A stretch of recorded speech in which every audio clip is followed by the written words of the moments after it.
-1/121 into √576. ഒരു negative സംഖ്യയുടെ കൃതി ഒറ്റ സംഖ്യ വന്നാൽ, നെഗറ്റീവ് സംഖ്യയുടെ കൃതി ഓഡ് നമ്പർ വന്നാൽ ഉത്തരം നെഗറ്റീവ് ആയിരിക്കും. ഒരു നെഗറ്റീവ് സംഖ്യയുടെ കൃതി ഒറ്റ സംഖ്യ വന്നാൽ, ഓഡ് നമ്പർ വന്നാൽ ഉത്തരം നെഗറ്റീവ് ആയിരിക്കും. നെഗറ്റീവ് സംഖ്യയുടെ കൃതി ഇരട്ട സംഖ്യ വരുമ്പോഴാണ്, അതായത് നെഗറ്റീവ് സംഖ്യയുടെ കൃതി ഈവൺ നമ്പർ വരുമ്പോഴേ പോസിറ്റീവ് ആവുള്ളൂ. അപ്പോൾ ഇവിടെ ഒന്നിൻ്റെ കൃതി, ഒന്ന് കൃതി എത്ര വന്നാലും ഒന്നാണ് അല്ലേ. 1/121 എന്താ അർത്ഥം? 1 × 1 × 121 പ്രാവശ്യം ഗുണിക്കുക. 1 എത്ര തവണ ഗുണിച്ചാലും ഒന്നാണ്. ഇനി നമ്മൾ പറഞ്ഞ നിയമം നോക്കേണ്ടത് എന്താ? നെഗറ്റീവ് സംഖ്യയാണ് ഇവിടെ. അപ്പോൾ നമ്മൾ കൃതി നോക്കുക. കൃതി എന്താ? 121 എന്താ? ഒറ്റ സംഖ്യയാണ്, ഓഡ് നമ്പറാണ്. 121 ഒറ്റ സംഖ്യയുടെ ഓഡ് നമ്പർ. ഒറ്റ സംഖ്യ വന്നാൽ നമ്മൾ പറഞ്ഞത് ഉത്തരം നെഗറ്റീവ് ആയിരിക്കും അല്ലേ. ഇത് ഇരട്ട സംഖ്യയാണെങ്കിൽ നമുക്ക് പോസിറ്റീവ് ചിഹ്നം ഇടണ്ട, അവിടെ പോസിറ്റീവ് ആവും. ഇത് ഒറ്റ സംഖ്യ കൊണ്ട് നെഗറ്റീവ് ചിഹ്നം നിലനിർത്തണം. ഇൻറ്റു 576 576 വർഗ്ഗമൂലം 24ആണ്. 24 × 24 ആണ് 576.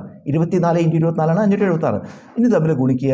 1 × 24, നെഗറ്റീവും പോസിറ്റീവും ഗുണിച്ചാൽ നെഗറ്റീവ് വരും. നെഗറ്റീവ് ഇൻറ്റു പോസിറ്റീവ് നെഗറ്റീവ് വരും. -24 ആണ് ഉത്തരം.